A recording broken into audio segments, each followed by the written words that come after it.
noite ao professor e a todos os que estão a assistir em casa. Queria agradecer muito pela sua presença. E acho que podemos então começar. Esta sessão vai ser sobre a forma como a poluição afeta a nossa visão e também sobre outros problemas mais gerais em relação, pronto, ao sentido da visão. E então gostaria primeiro de lhe perguntar quais são as doenças e problemas mais comuns que se desenvolvem na visão, principalmente em pessoas jovens e adultos. Muito obrigado, muito boa noite. É um prazer estar aqui presente, portanto, obrigado pelo convite.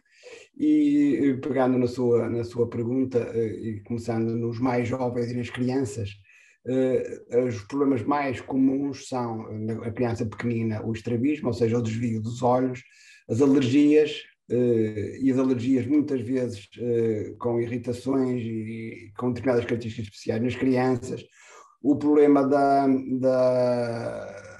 do cansaço visual, da fadiga visual. Hoje em dia, com os aparelhos digitais, é muito comum, e vamos voltar mais adiante quando falarmos nos cuidados a ter e relacionados também com a poluição, e uma verdadeira epidemia que é a miopia.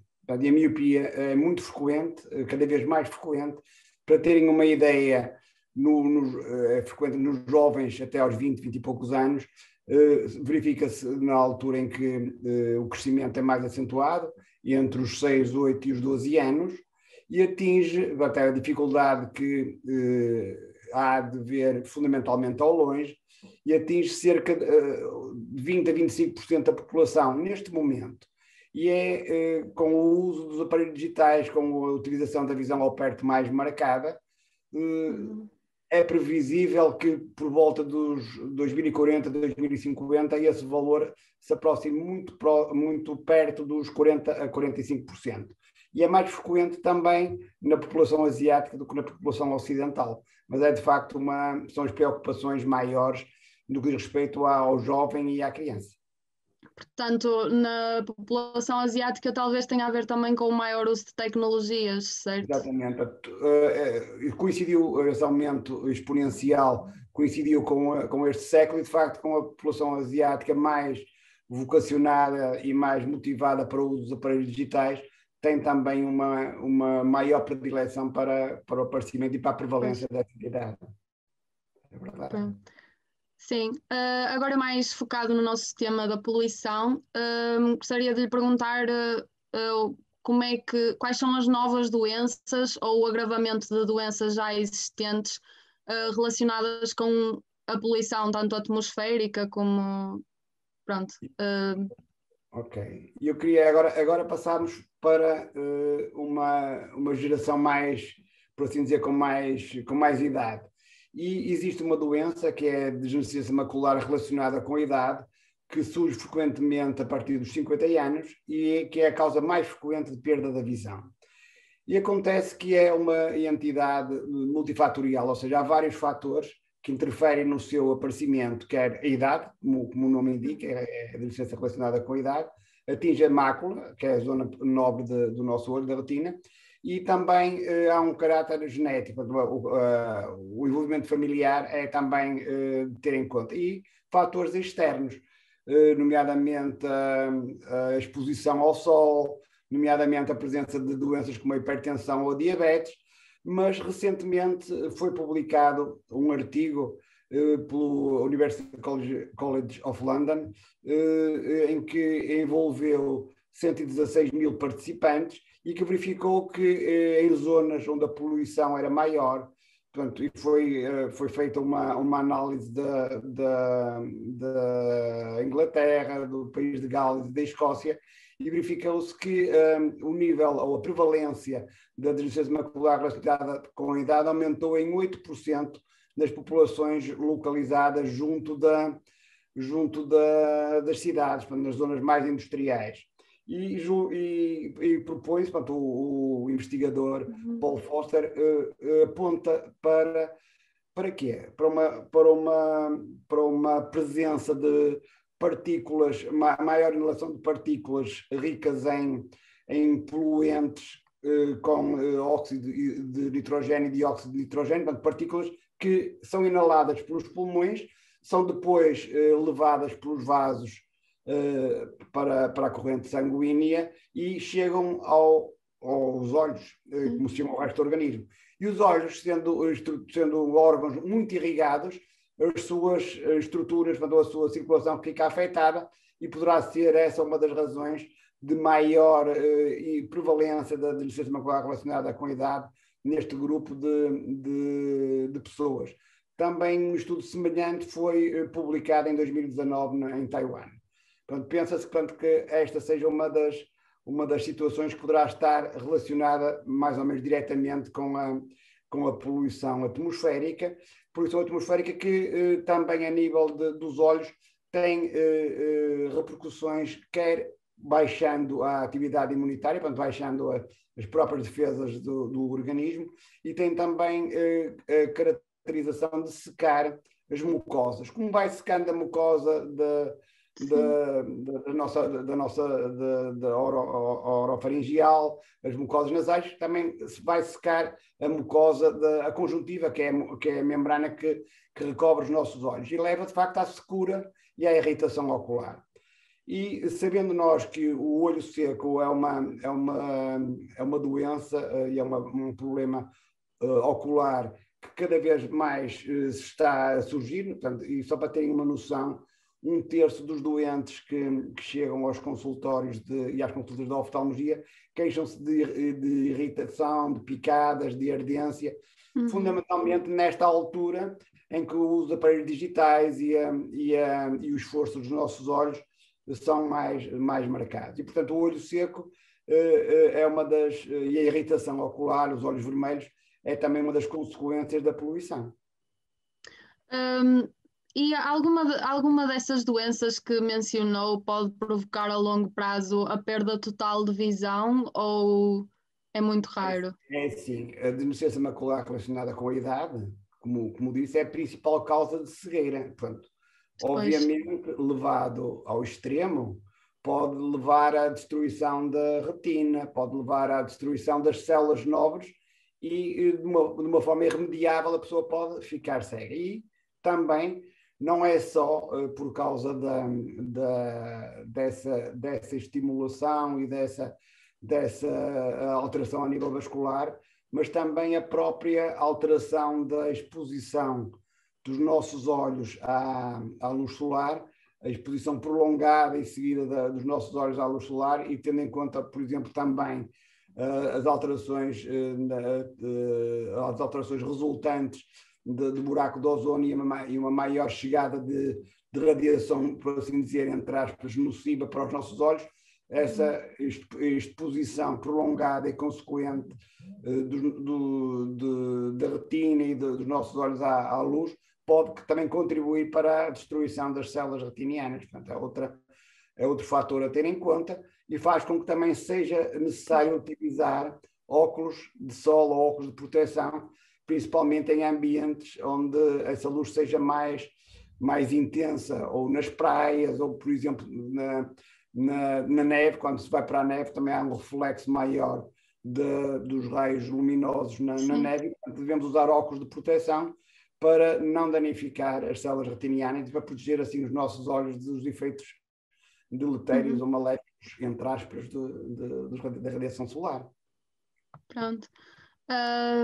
Não sei se gostaria de falar de algum dos seus estudos nesta área da poluição? Ou... É sim. Relativamente à deficiência macular relacionada com a idade, eu tive... Portanto, fez parte da minha tese de doutoramento, pelos estudos que eu realizei na Universidade de Illinois, em Chicago.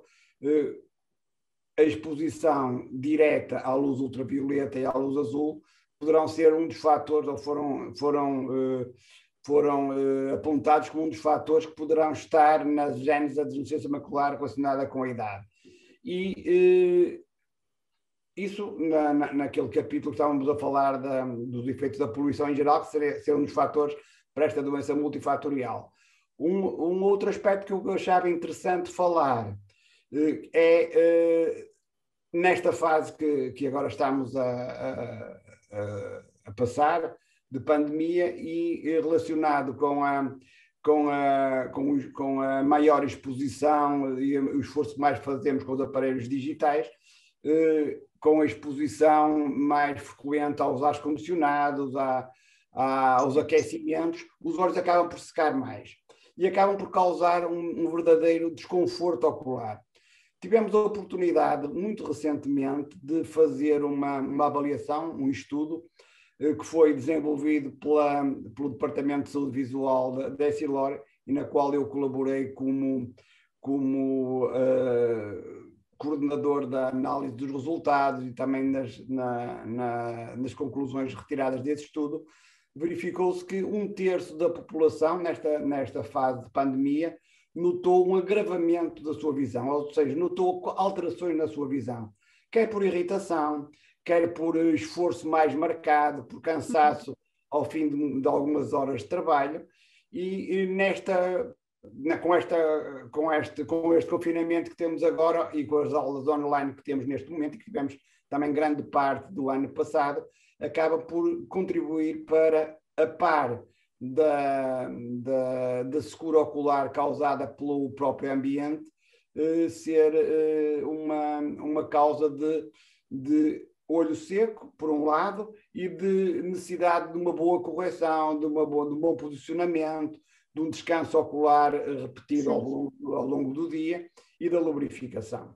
E um aspecto também interessante relacionado com a própria poluição, vemos que em zonas onde os veículos têm maior quantidade de cidades, onde os automóveis com gases poluentes abundam, nas zonas de produção de energia, nas próprias zonas industriais, a poluição é muito maior. E ao contrário do que seria numa época normal, tivemos a possibilidade de verificar, por um lado, que quando tudo parou, durante o ano passado, houve zonas que ficaram, por assim dizer, muito mais libertas de toda esta poluição. Então é um contrassenso, uma coisa tão grave como a pandemia pelo coronavírus veio demonstrar que, de facto, estávamos metidos ou atulhados por um sem número de agentes poluentes que não nos deixavam sequer respirar. E, portanto, foi uma chamada de atenção importante. E agora está tudo a voltar, infelizmente, a esse normal de poluição, que deve ser todo em todo combatido de uma forma geral e a nível ocular também de uma forma particular. Falou por causa de agora da pandemia estarmos mais ligados aos aparelhos eletrónicos e tudo mais. O uso de máscara de alguma forma pode afetar a visão? É que eu já vi alguns estudos sobre isso, mas não sei se eram verdade ou se são aquelas fake news ou assim. Não, o que acontece é o seguinte, os olhos podem ficar secos e irritados pelo esforço que fazemos no dia-a-dia. As máscaras, o que é que acontece? Ao ter a máscara colocada, e é de facto uma entre aspas, quase obrigação que nós temos de as utilizar para evitar a propagação do vírus, ao respirar há um fluxo de ar que sai se a máscara, fundamentalmente se a máscara não estiver bem adaptada ao dorso do nariz e à zona orbitária, há um fluxo de ar que sobe. Esse fluxo de ar, ao subir, vai provocar a evaporação de mais das lágrimas e, portanto, vai contribuir de alguma forma para secar mais os olhos, para irritar mais os olhos, e é mais uma chamada de atenção para algumas paragens que nós devemos fazer em ambientes que estejamos isolados e que não estejamos com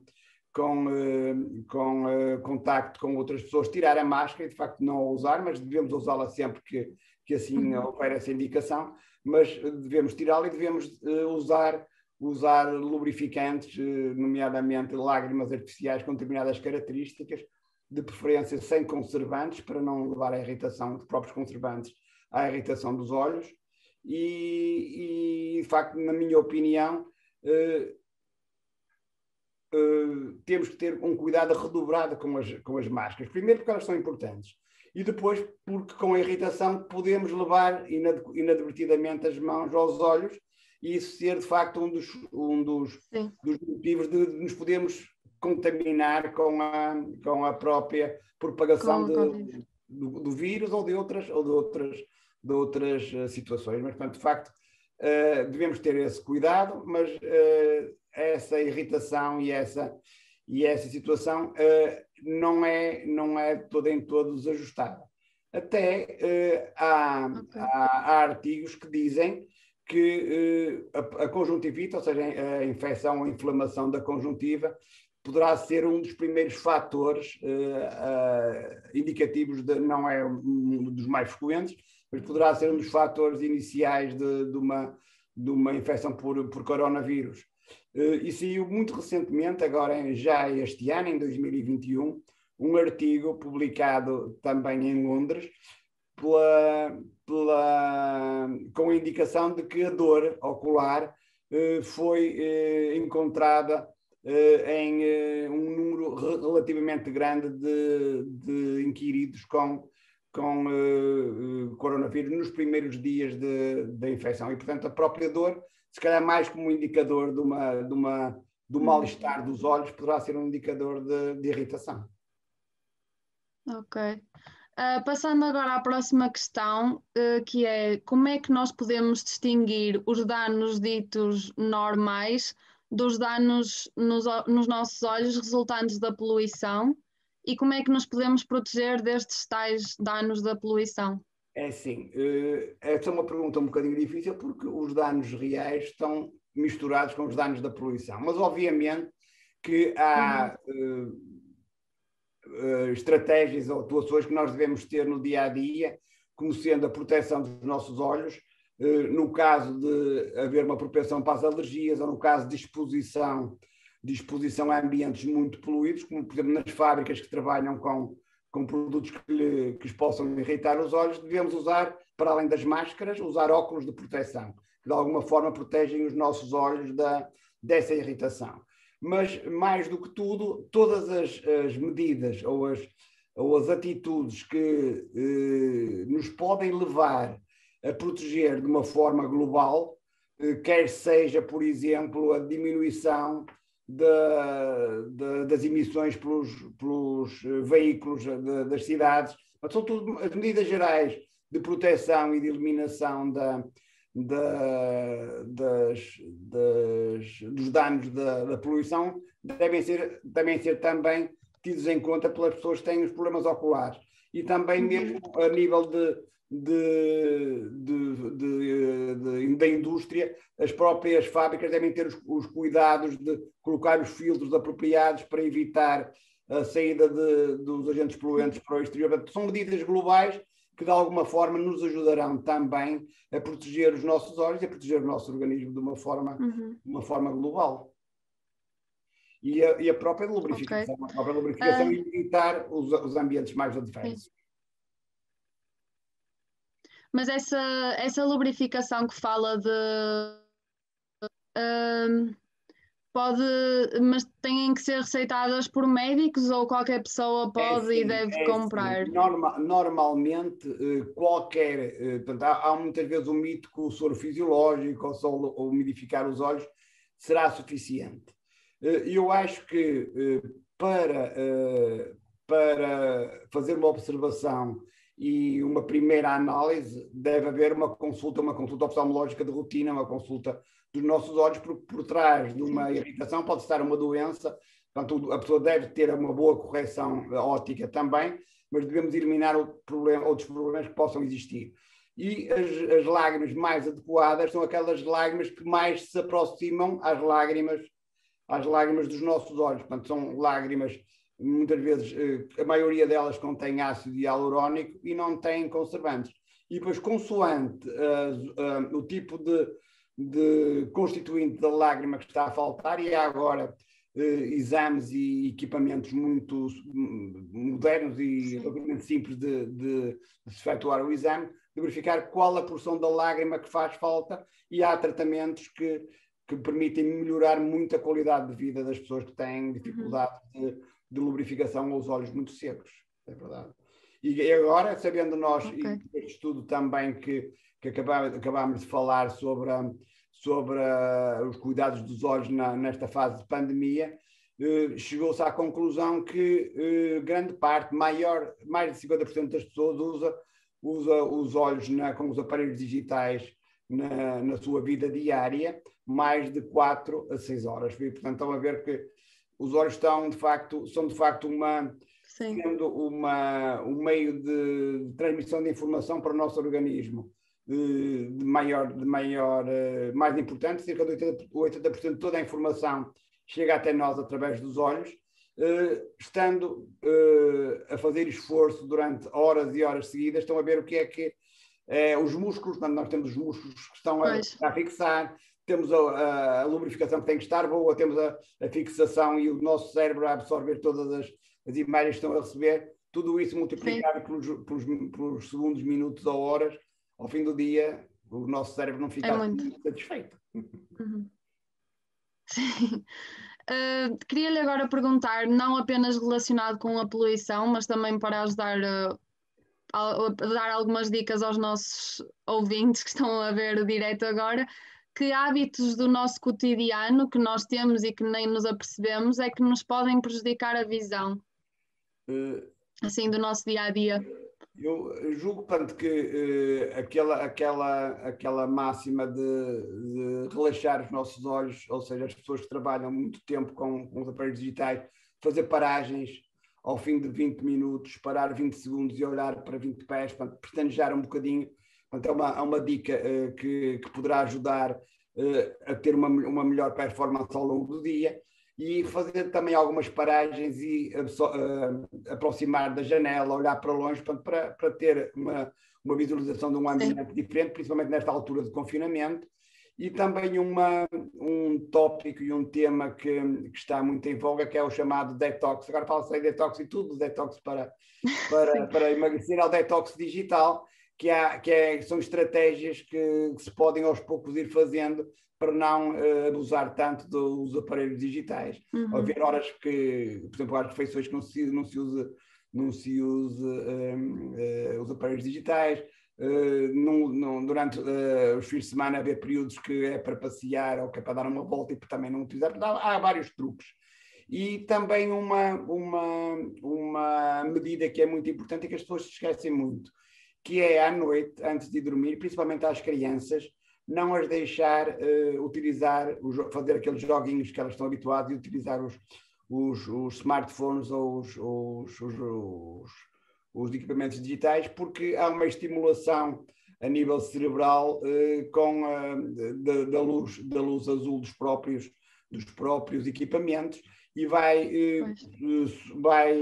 por assim dizer, inibir a produção da melatonina, que é fundamental para o ritmo circadiano, é fundamental para adormecer. E se ficar hiperexcitada, vai ter mais dificuldade a adormecer e, pronto, vão ficar muito mais, vão ter um sono muito mais irritativo ou irritado do que se forem antes de ir para a cama um pouco, durante, digamos, 2 horas, se estiverem adaptados a um ambiente mais calmo e com uma luminosidade mais baixa. E depois também não dormir afeta-lhes de outras formas depois. Exatamente, no dia seguinte o cansaço é muito maior, então já vão começar o dia seguinte de uma maneira mais desaconselhada. Uhum. E há estratégias e há indicações para até aos 5 anos o número de horas ser limitado e até aos 3 anos praticamente, ou até aos 2 anos, ser quase proibitiva a utilização por parte das crianças, mas hoje em dia não é assim tão linear. Já se vê muitos bebés com os aparelhos digitais. Portanto, os comportamentos do cotidiano que nós podemos adotar para preservar a nossa visão andam muito à volta das tecnologias e de reduzir o dia-a-dia, ou seja, é tudo o que nós fazemos no dia-a-dia. Essas medidas são importantes.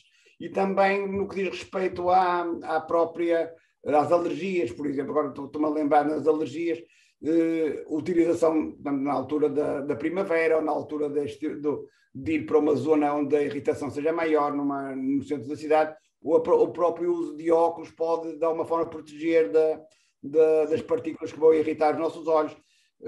Em casa, de manhã, por exemplo, na altura da primavera, se fecharmos as janelas, o pólen também não entra em casa e, portanto, também não vai estimular o desenvolvimento e o desencadeamento de alergias por parte das pessoas que têm propensão para ter essas alergias. Pois, ok. E agora, gostaria de lhe perguntar comportamentos no nosso cotidiano que podemos adotar para preservar a nossa visão, mas relativas e fundamentais nesta fase de pandemia, relativamente, também já passou um bocado pelo que disse há bocado, mas... Mas a única coisa que me faltou dizer mais nesta última intervenção que tive é alertar uma vez mais para não coçar os olhos. Portanto, ou seja, a irritação é quase como se fosse um ciclo vicioso. Ao coçar os olhos vamos ter mais irritação, vamos ter mais propensão para ter problemas no bom funcionamento dos olhos. Verdade. São as causas mais que assim que me lembro que serão mais suscetíveis de serem corrigidas no dia a dia. Pronto, agora num tema um bocado diferente, eu gostaria que falasse um bocadinho sobre aquela poluição visual que não é propriamente uma poluição atmosférica, mas que está relacionada com o excesso de publicidade e de anúncios que os nossos olhos veem durante o dia a dia e como é que isso afeta o nosso stress e tudo mais. Essa é uma pergunta excelente que a Joana fez, que de facto coincide parcialmente com a poluição dita clássica. Não é diretamente, mas vou-lhe explicar porque é que na minha ótica poderá ter alguma relação. De facto, nós somos hoje em dia assoberbados de anúncios, quer anúncios exteriores, quer através da televisão, quer através de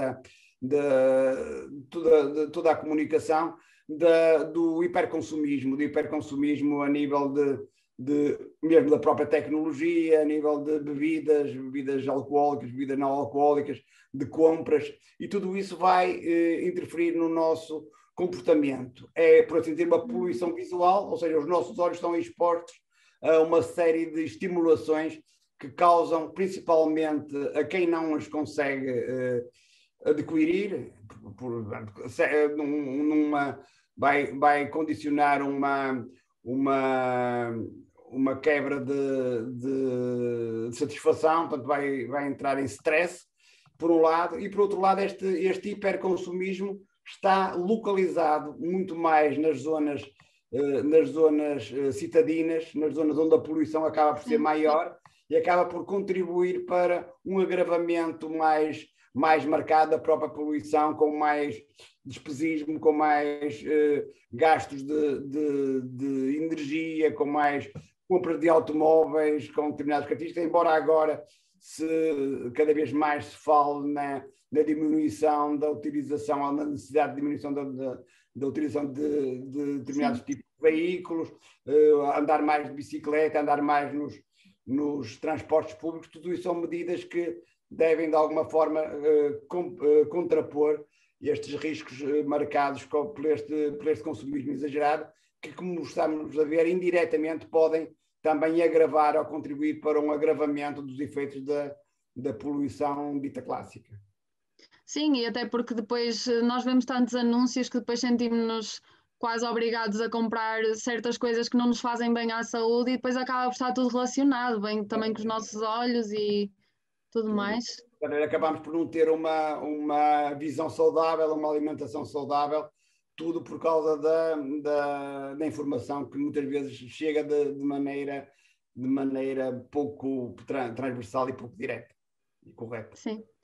Eu não tenho mais questões para lhe fazer, mas há aqui uma questão no Facebook que é a Natasha Cunha, que perguntou se o fumo dos incêndios afeta a saúde ocular. É da mesma forma, qualquer fumo ou qualquer partícula poluente vai irritar as mucosas, e ao irritar as mucosas irrita também a conjuntiva, e portanto é muito importante. Nós vemos que muitas vezes os bombeiros, ao se aproximarem das zonas de maior propagação do fogo, tem de facto uma das zonas que protegem são os olhos, e portanto é uma medida de proteção e de precaução a ter em conta, sem dúvida nenhuma. Sim, e também mais relacionado com a poluição das cidades, o efeito smog, que é os olhos estarem secos, não é? Também tem a ver. Acaba por o smog ser o conjunto de partículas que estão a flutuar, ou assim dizer, a tapar aquilo que seria visível de outra forma e que não o é, acaba por ser o conjunto de partículas resultantes, como dissemos já, dos poluentes emanados pelos veículos, dos poluentes emanados pelas centrais de energia e pelas próprias fábricas que estão todas localizadas à volta das grandes cidades. Por isso é que muitas cidades, por exemplo, na China, e cidades mais cosmopolitas e muito menos nas zonas rurais, essas alterações se notam, e notam-se muito mais, de facto, nas cidades cosmopolitas, nas mais industriais, é verdade. Pronto, não sei se alguém quer fazer mais alguma pergunta das pessoas que estão a ver. Passou num instante, meia hora. Pois, passou, parece que foram 5 minutos, mas foi bastante útil e acho que deu para aprender bastante, coisas que nem sequer fazia ideia. Nunca tinha pensado muito sobre a poluição visual, que não tem a ver com a poluição atmosférica, mas faz todo sentido. Está aqui outra pergunta da Inês Silva, que está a perguntar que dicas é que ela pode adotar para ser mais cautelosa com a saúde visual, considerando que tem agora maioritariamente aulas online e está sempre em aparelhos eletrónicos. Passa um bocado pelo que o professor disse há bocado, mas se quiser dizer Primeiro, alguma coisa. acho fundamental ter uma consulta ou uma avaliação oftalmológica para saber exatamente se está bem corrigida ou não. E depois de estar bem corrigida, ter cuidado com o tipo de aparelho, o posicionamento, a ergonomia, o posicionamento relativamente ao ecrã.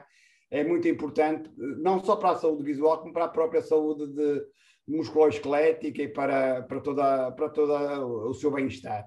E a própria colocação, nós devemos colocar os nossos olhos ligeiramente acima do ecrã do computador, cerca de 5 a 10 graus, portanto são também alguns truques que devemos fazer, e fazer as paragens e também ir até junto da janela, de tempo a tempo. Portanto, rende muito mais uma manhã, se fizermos 2 ou 3 paragens a meio, do que se quisermos fazer uma manhã seguida de trabalho, e à tarde exatamente igual. Portanto, as paragens, sim, e também é melhor para os olhos. É melhor para os olhos e acaba para o rendimento ser muito melhor. Para os olhos e para... Sim, exato. Acaba para o rendimento ser muito melhor. Pronto. Exato. Pronto, não sei se alguém tem mais alguma questão. Acho que não há mais nada.